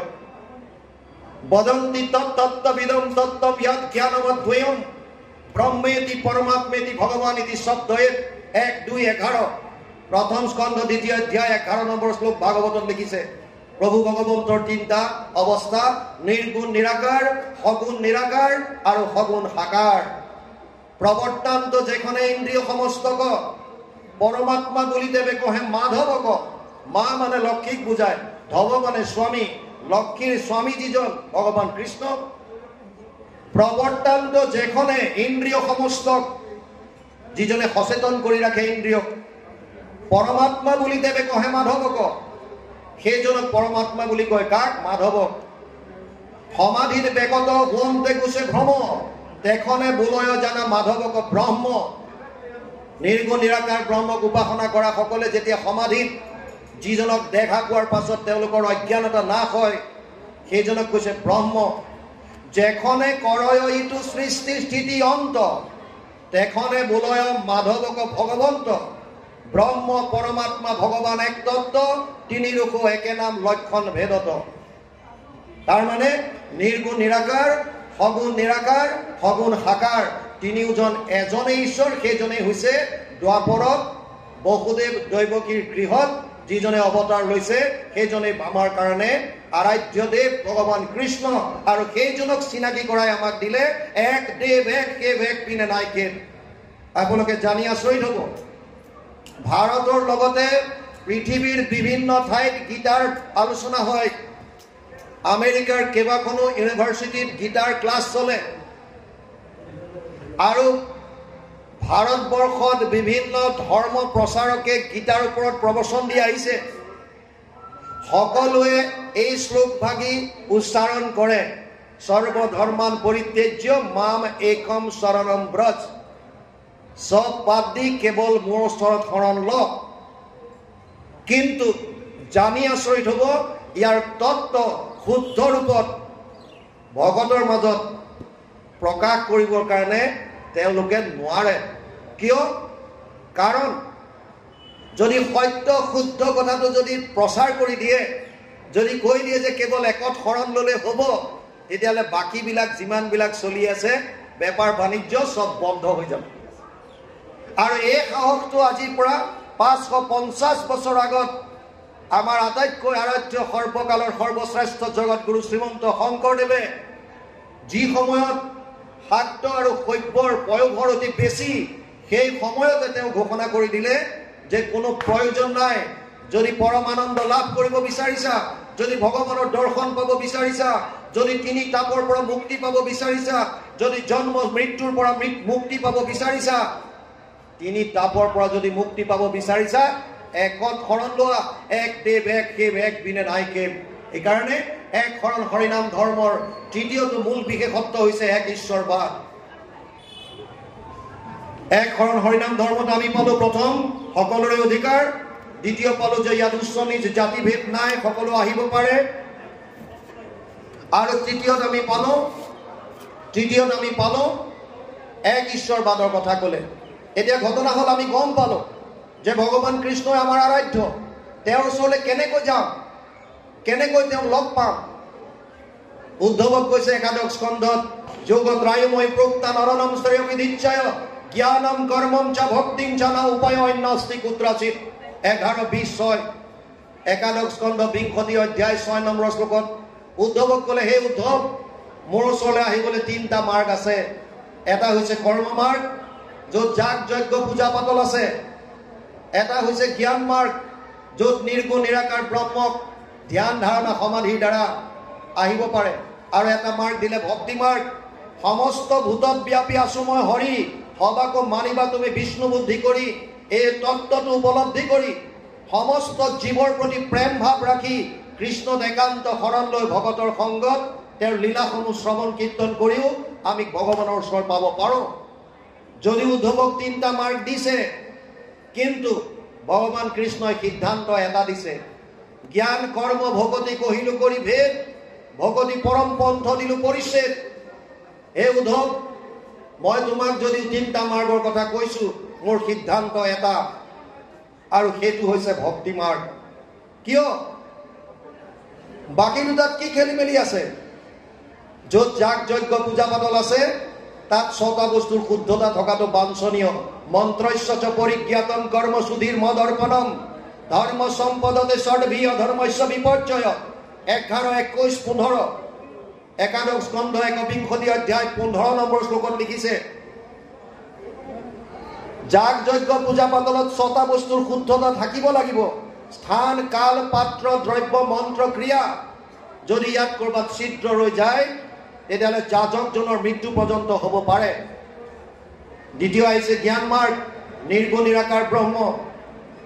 নিৰ্গুণ নিৰাকাৰ ব্ৰহ্মক উপাসনা কৰিবৰ কাৰণে শংকৰাচাৰ্যই কৈছে মনৰ ওপৰত আগতে সংযম লাগিব, ইন্দ্ৰিয় দমন কৰা হ'ব পাৰিব লাগিব, বিষয় বাসনাৰ ঊৰ্ধত উঠিব পাৰিব লাগিব আৰু সহনশীলতা গুণ লাগিব। ঘৰ দুৱাৰ ত্যাগ কৰি সন্ন্যাস ব্ৰত ধাৰণ কৰি পৰ্বত পাহাৰৰ ওপৰত গুহাৰ মাজত গৈ বছৰ বছৰ ধৰি নিৰ্গুণ নিৰাকাৰ ব্ৰহ্মক উপাসনা কৰিব পৰাৰ সহন শক্তি লাগিব। সেইকাৰণে ভগৱান কৃষ্ণই অৰ্জুনক কৈ থৈ গৈছে ক্লেশো অধিকতৰস্তেষাম অব্যক্ত আসক্ত চেতসা অব্যক্ত হি গতিৰ দুখম দেহবৎ বিৰভাপ্যতে। দ্বাদশ অধ্যায় গীতা দ্বাদশ অধ্যায়ত কৈছে হে অৰ্জুন, নিৰ্গুণ নিৰাকাৰ ব্ৰহ্মক জ্ঞান মাৰ্গৰ দ্বাৰা উপাসনা কৰাটো অতি কষ্টকৰ, আৰু সেইকাৰণে আমাক সহজ সৰল মাৰ্গ দিলে। কিহৰ দিলে? ভক্তি মাৰ্গ। ভক্তি কেনেকৈ কৰিম এতিয়া? প্ৰহ্লাদে দৈত্য শিশুসকলক কৈছে যে নৱবিধ ভক্তি আছে। শ্ৰৱণম কীৰ্তনম বিষ্ণু স্মৰণম পাদসেৱনম অৰ্চনম বন্দনম দাস্যম সাক্ষ্য আত্মনিবেদনম। 7-5-23 সপ্তম স্কন্ধ পঞ্চম অধ্যায় 23 নম্বৰ শ্লোকত লিখা আছে। শ্ৰৱণ কীৰ্তনৰ পৰা বুলি আত্মনিবেদনলৈকে 9বিধ ভক্তিৰ কথা যদিও দিলে, গুৰুজনাই ভাগৱতৰ প্ৰথম স্কন্ধতে লিখি দিলে যদ্যপি ভকতি নৱবিধ মাধৱৰ শ্ৰৱণ কীৰ্তনত হন্ত শ্ৰেষ্ঠতৰ। আমাক কেৱল শ্ৰৱণ কীৰ্তন দি গ'ল। গতিকে ঈশ্বৰক উপাসনা কৰাৰ কাৰণে আমাৰ আটাইতকৈ সহজ আৰু সুগম মাৰ্গটো দিলে শ্ৰৱণ কীৰ্তন। কেনেকৈ কৰিব? ভকতৰ লগত। আৰু সেইকাৰণে আজি আপোনালোকৰ ইয়াত সমাগম, সেইকাৰণে আপোনালোকে অনুষ্ঠানটো এনেকৈ জীয়াই ৰাখিব পাৰিছে। কাৰণ আমি ইজনৰ সিজনৰ প্ৰতি এটা আত্মীয়তা আহি গ'ল। আমি গম পালোঁ যে আমাৰ মাজত কোনো জাতিভেদ নাই। নহো জানা আমি চাৰি জাতি চাৰিও আশ্ৰমী নোহোৱাতি। তেতিয়াহ'লে আমি কোন? দাসৰ দাস তাল দাস ভুইলোঁ আমি। আজি আমি সকলো এক, সকলো ভকত, আৰু সেইকাৰণে আমি এনেকৈ একত্ৰিত হ'ব পাৰিছোঁ।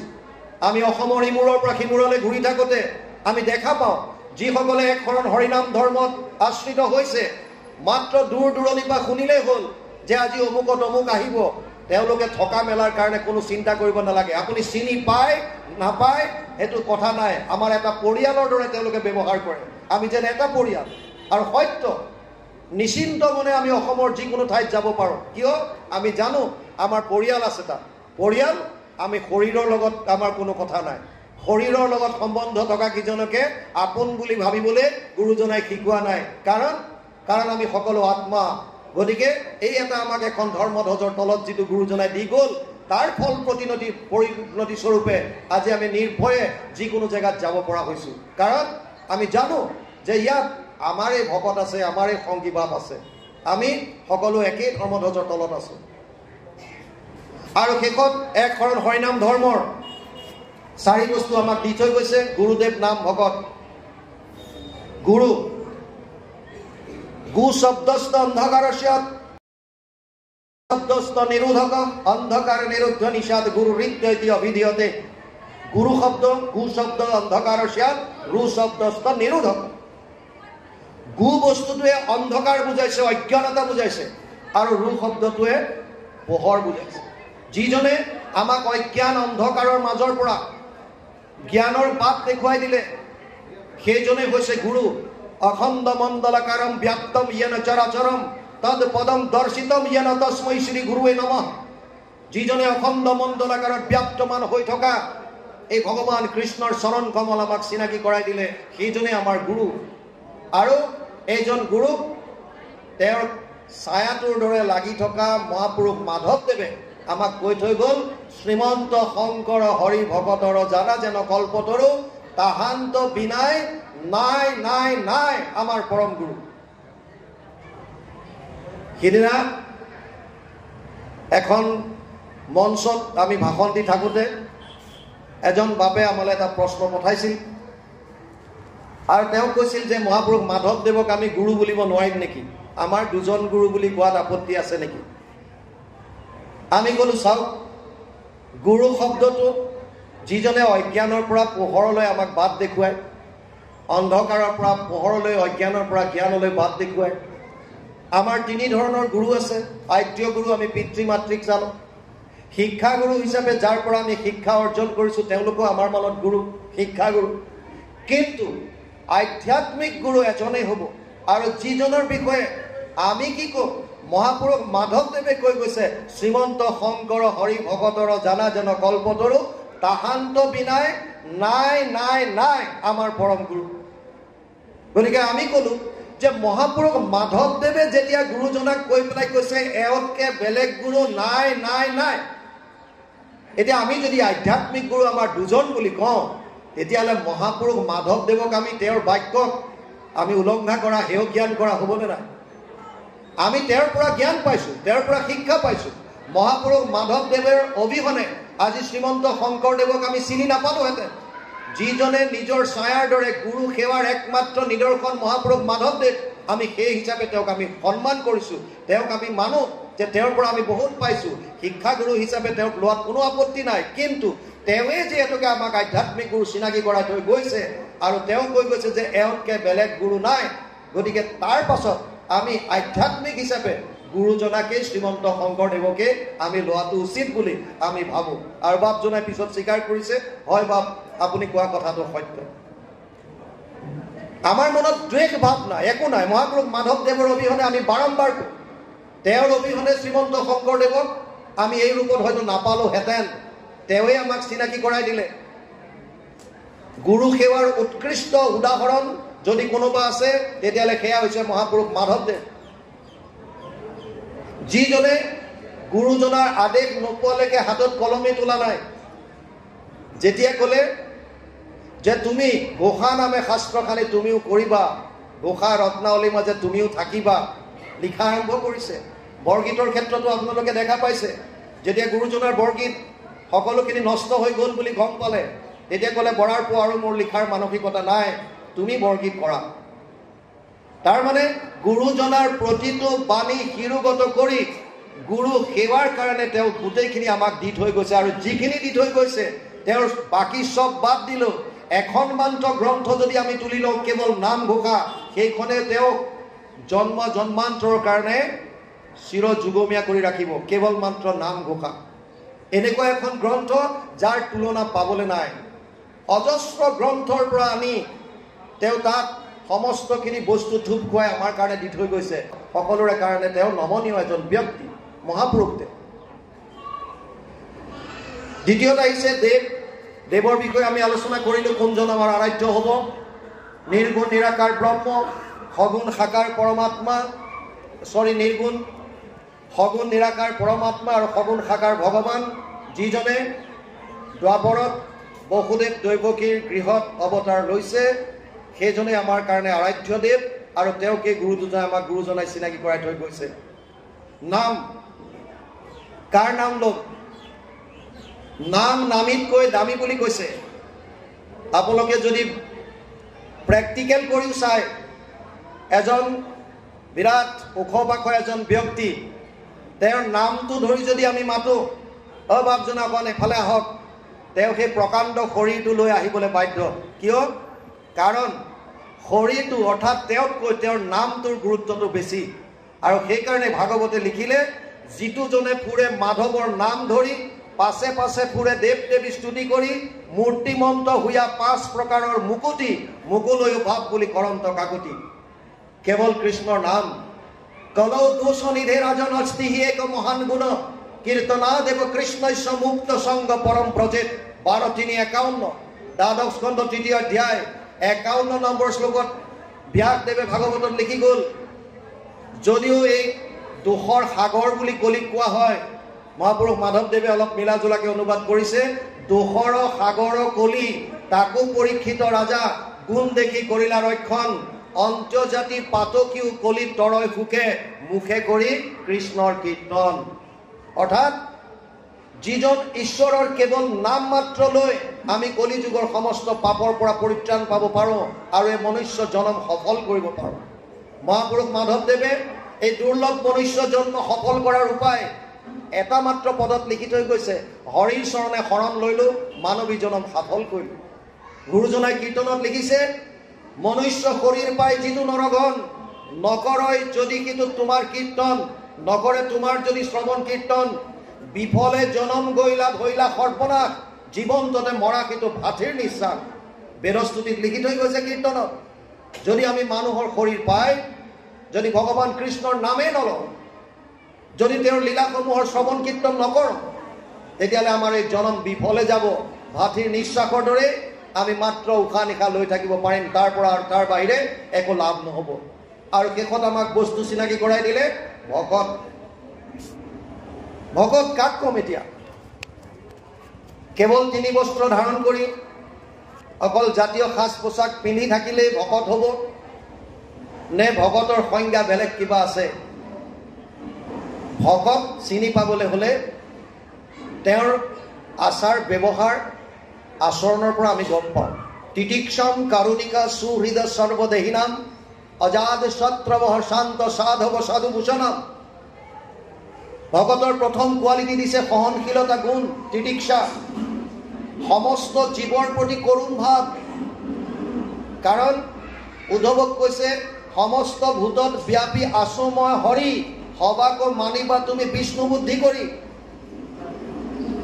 আৰু কি কৈছে সমস্ত ভূতত বিষ্ণু বুদ্ধি নুহি যাবে কায়ো বাক্য মনে অভ্যাসিবা এহি ভাবে যেতিয়ালৈকে বিষ্ণুময় ভাৱ নাহে তেতিয়ালৈকে অভ্যাস কৰিবলৈ দিছে ইয়াৰো ওপৰত গৈ কৈছে কুকুৰৰ শৃগাল গৰ্দৰ ভৰো আত্মাৰাম জানিয়া সবাকো পৰি কৰিবা প্ৰণাম প্ৰথম সহনশীলতা গুণ দ্বিতীয়তে দিছে কৰুণ ভাৱ কাৰুণিকা সুহৃদ সৰ্বদেহিনাম সমস্ত জীৱৰ প্ৰতি যাৰ মনত সুহৃদয় ভাৱ আছে কাৰো প্ৰতি ঈৰ্ষা নাই কাৰো প্ৰতি দ্বেষ নাই সমস্ত প্ৰাণীৰ প্ৰতি যাৰ হৃদয়ত প্ৰেম আছে ভাল পোৱা আছে অজাত শত্ৰু যিজন যাৰ কোনো শত্ৰু নাই যিজন সকলো অৱস্থাত শান্তভাৱে থাকিব পাৰে যাৰ কৃষ্ণৰ শৰণত একান্ত ভক্তি একান্ত আস্থা যি কেৱল ভকতৰ সংগত গুৰুজনাৰ প্ৰভু ভগৱন্তৰ লীলাসমূহ শ্ৰৱণ কীৰ্তন কৰে যি কেৱল মাত্ৰ একত বিশ্বাস কৰি আছে কেৱল কৃষ্ণ সেইজনক ভকত বুলি আমাক চিনাকি কৰাই দিছে আৰু এই কোৱালিটিখিনি আমি যিহেতুকে এক শৰণ হৰিনাম ধৰ্মত আশ্ৰিত হৈছোঁ আপোনালোক অতিকৈ ভাগ্যৱান 50 বছৰ পূৰ কৰিছে ক'ত এজন বা দুজনে আৰম্ভ কৰা এই প্ৰাথমিক খাৰনগৰী প্ৰাথমিক আজি হয়তো আপোনালোকৰ ইমানখিনি আহি পেলাই পাইছেহি গতিকে আপোনালোকে নিজকে ভাগ্যৱান বুলি ভাবক আমি ভাগৱতত বা কীৰ্তনত বা ঘোষাত পাইছোঁ ভাৰত বৰিষ ধন্য কলিযুগ হৰি হৰি হৰিয়ে হৰি হৰি হৰি ব্ৰহ্মাৰ প্ৰাৰ্থনী নৰতনু অনুপাম ভাৰতবৰ্ষ কলিযুগ নৰশৰীৰ আৰু হৰিনাম এই 4টা বস্তু আমি পাইছোঁ কিন্তু আমি ভাবোঁ আৰু আমি ভাগ্যৱান কাৰণ আমি মহাপুৰুষ শ্ৰীমন্ত শংকৰদেৱক আমাৰ গুৰু হিচাপে পাইছোঁ এইটো আমাৰ কাৰণে আৰু এটা দুৰ্লভ বস্তু আৰু আমি নিজকে ভাগ্যৱান বুলি আমি ভাবিব পাৰোঁ সেইকাৰণে আমি ভাবোঁ ভাৰতবৰ্ষ কলিযুগ হৰিনাম তাৰ লগতে নৰতনু আৰু তাৰ লগতে শ্ৰীমন্ত শংকৰদেৱক আমি গুৰু বুলি পাইছোঁ গুৰু দেৱ নাম ভকত এই 4 বস্তুৰ সতি এক শৰণ হৰিনাম ধৰ্মৰ 5টা তত্ত্ব আমাক দি গৈছে প্ৰথম আকৌ এবাৰ ৰিপিট কৰি দিছোঁ সমস্তৰে অধিকাৰ আছে আমাৰ মাজত কোনো ধৰণৰ উচ্চ নীচ জাতি ভেদ ধনী দুখীয়া নাই এক ঈশ্বৰবাদৰ কথা কৈছে কেৱল কৃষ্ণই আমাৰ পৰম আৰাধ্য পৰম ইষ্টদেৱ আমি কেনেকৈ উপাসনা কৰিম ভকতৰ লগত শ্ৰৱণ কীৰ্তনৰ দ্বাৰা আৰু তাৰ কাৰণে আমাক 4 বস্তু দি থৈ গৈছে গুৰুদেৱ নাম ভকত যিকিনো ভাৱ বান্ধৱ আই মাতৃ সমস্ত সময় যথেষ্ট হ'ল মঞ্চ উদং হৈ আহিছে মই এতিয়া বিশ্বনাথ চাৰিআলি যাব লাগিব যেহেতুকে সংখ্যাও আপোনালোকৰ পাতলিছে আৰু যাবগে লাগিব আপোনালোকৰ গতিকে মই বিশেষ দীঘলীয়া নকৰোঁ কিন্তু এটা কথা কৈ যাওঁ শেষত আমি যদি নিজকে এজন প্ৰকৃত আদৰ্শৱান এক শৰণ হৰিনাম ধৰ্মৰ সংগী হিচাপে সমাজত যদি চিনাকি দিব বিচাৰোঁ 3টা কথা আজি মনত ৰাখি যাওক প্ৰথম ভাৱৰ শুদ্ধতা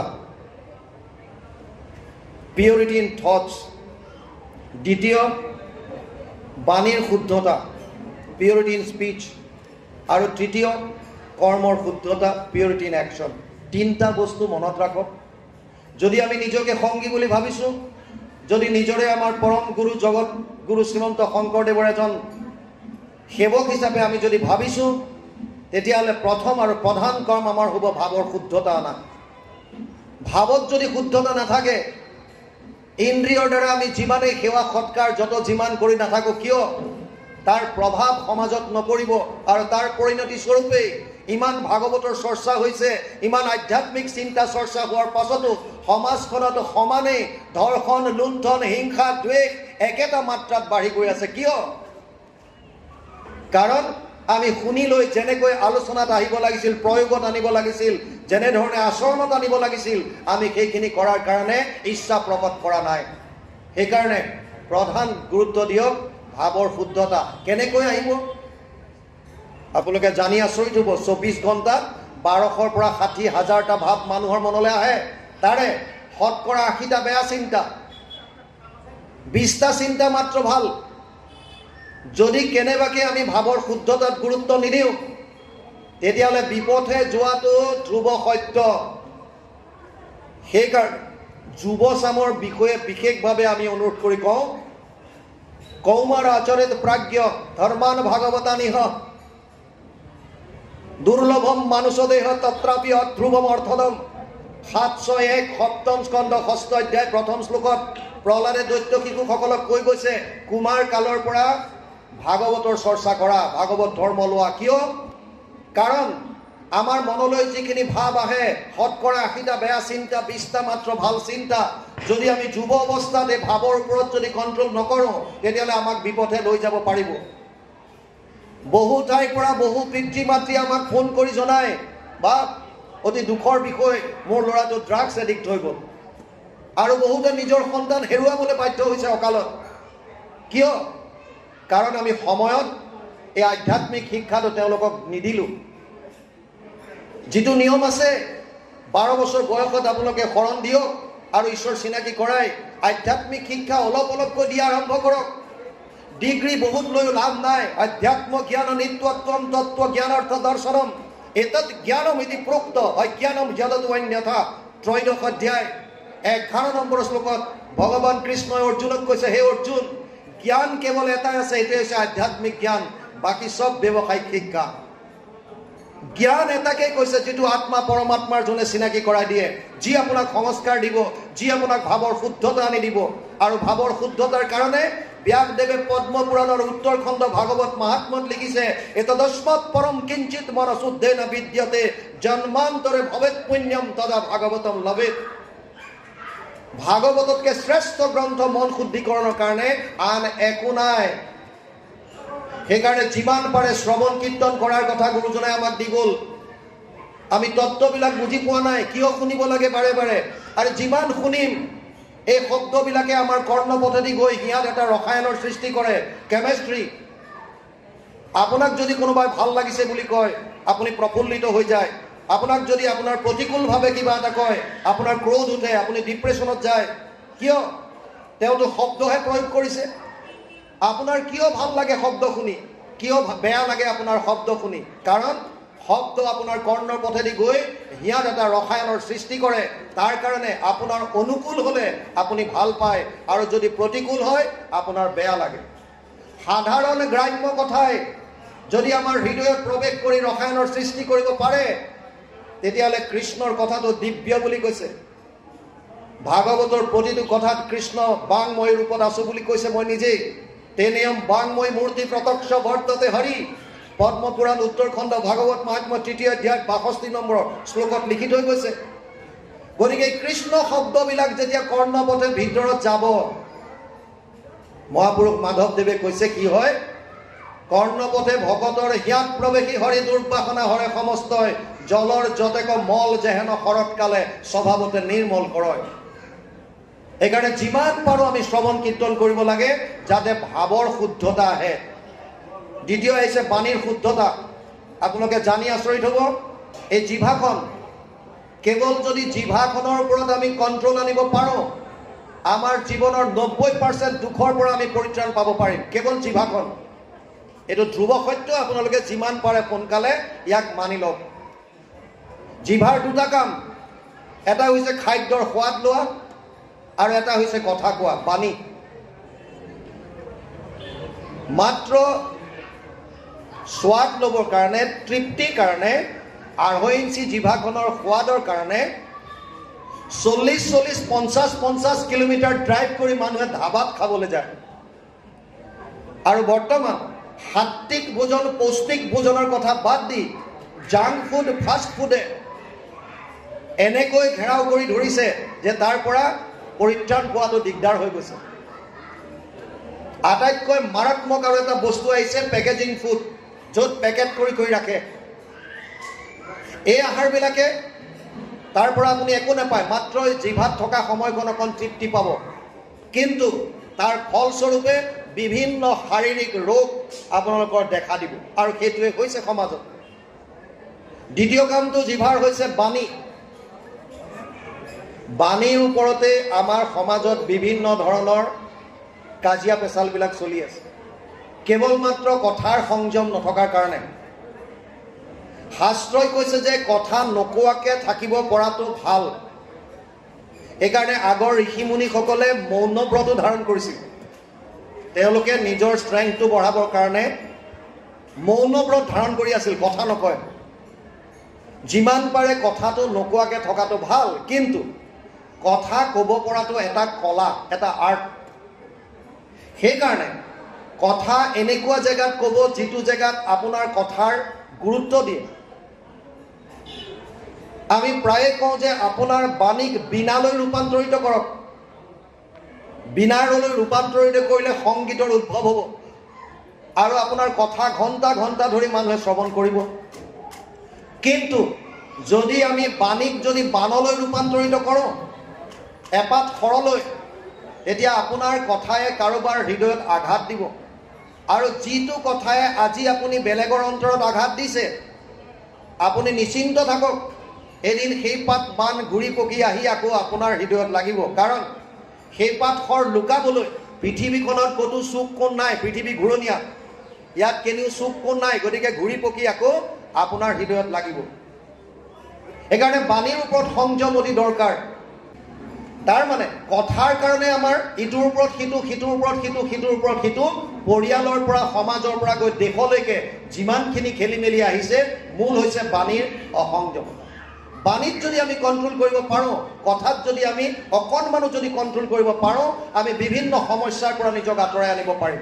আৰু তৃতীয় হৈছে কৰ্মত শুদ্ধতা। অৰ্জুনক কৈছে নিয়তম কুৰু কৰ্ম ত্বম কৰ্ম জ্যায় হিয়া কৰ্মণ শৰীৰ যাত্ৰা বিজাতে ন প্ৰসিদ্ধেদ কৰ্মণি। 3য় অধ্যায় 8 নম্বৰ শ্লোক গীতা। হে অৰ্জুন, তই তোৰ কৰ্তব্য কৰ্ম কৰ। আমি প্ৰত্যেকে যদি নিজৰ নিজৰ কৰ্তব্য কৰ্মত গুৰুত্ব দিওঁ, আৰু শাস্ত্ৰৰ সন্মতিভাৱে যিখিনি শাস্ত্ৰই আমাক উপদেশ দিছে সেই হিচাপে যদি আমাৰ কৰ্মখিনি কৰোঁ, প্ৰতিটো কৰ্ম যদি ঈশ্বৰৰ চৰণত অৰ্পণ কৰাৰ অভ্যাস কৰোঁ, ইয়াত কৰচি যদ অশ্নচি যদ জুহচি দদাচি ইয়াত তপস্যসি কৌন্তেয় তৎ কুৰুষ্ব মদৰ্পণম। 9ম অধ্যায় 27 নম্বৰ শ্লোক গীতা। অৰ্জুনক কৈছে তই যি কৰিছ, যি খাইছ, যি তপ কৰিছ, যি দান কৰিছ, সমস্ত মোত অৰ্পণ কৰি দে। এই অভ্যাসটো যদি আমি আনো, ভগৱান কৃষ্ণত অৰ্পণ কৰিবলগীয়া কৰ্ম আপোনাৰ দ্বাৰা কেতিয়াও অপকৰ্ম নহ'ব। আপুনি বেয়া কাম এটা ভগৱানৰ চৰণত অৰ্পণ কৰিব নোৱাৰে। তাৰ মানে আপোনাৰ প্ৰতিটো কৰ্ম যদি ভগৱানৰ লগত আপুনি কণ্টেক্ট কৰিলে, সংযোগ যদি স্থাপন কৰিব বিচাৰিলে, প্ৰতিটো কৰ্ম আপোনাৰ পবিত্ৰ হ'ব। আৰু এই যদি 3টা বস্তু আমি মনত ৰাখোঁ, ভাৱৰ শুদ্ধতা, বাণীৰ শুদ্ধতা আৰু কৰ্মৰ পবিত্ৰতা, তেতিয়াহ'লে মই দৃঢ়তাৰে ক'ব বিচাৰোঁ যে আপোনালোকো এদিন আপোনালোকৰ অঞ্চলৰ লগতে সমগ্ৰ দেশত এজন আদৰ্শবান বাপ বা আই হিচাপে নিজক চিনাকি দিয়াত আপোনালোকে সফল হ'ব পাৰিব। সেইকাৰণে আৰু বেছি দীঘলীয়া নকৰোঁ, জয় জয়তে। সময় যথেষ্ট হ'ল, গতিকে মই ভাবিছোঁ মই যাবগৈ লাগিব বিশ্বনাথ চাৰিআলিলৈ, আৰু আপোনালোকৰ সংখ্যা বহুখিনি কমিলে। সদৌ শেষত গুৰুজনাৰ ধৰ্মৰ প্ৰতি যিসকল আশ্ৰিত হৈছে সেইসকলক অন্তৰৰ পৰা শ্ৰদ্ধা। যিসকল বৰ্তমানো অহা নাই তেওঁলোকৰ কাৰণে এটাই অনুৰোধ, আপোনালোকে আগতে শাস্ত্ৰৰ উত্তম গীতা ভাগৱত অধ্যয়ন কৰক, কাৰো কথা মানিব নালাগে। নিজে অধ্যয়ন কৰি আপোনালোকে যদি পায়, যদি তত্ত্বটো যদি অনুধাৱন কৰিব পাৰে, তেতিয়াহ'লে আপোনালোকে গুৰুজনাৰ প্ৰতি শ্ৰদ্ধা ৰাখি এক শৰণ হৰিনাম ধৰ্মত আপোনালোক আহিব পাৰে। কাৰণ এক শৰণ হৰিনাম ধৰ্ম সকলোৰে কাৰণে মুকলি আছে। ওবা নৰলোক হৰি ভজিওক। সদৌ শেষত হ'ব পৰা অপৰাধৰ বাবে আপোনাক মহান মহন্তৰ শ্ৰীচৰণত আমাৰ মস্তক ৰাখি মহাপুৰুষ মাধৱদেৱৰ এজোকা ঘোষাৰে আমি আমাৰ বক্তব্য সামৰিছোঁ। সহস্র সহস্রয়াতি অপরাধ দিনে রাতি করুণায় মহামূঢ় জন আমি প্রভু তজুদাস আকে মানি জগবাস ক্ষমিউক শ্রী মধুসূদন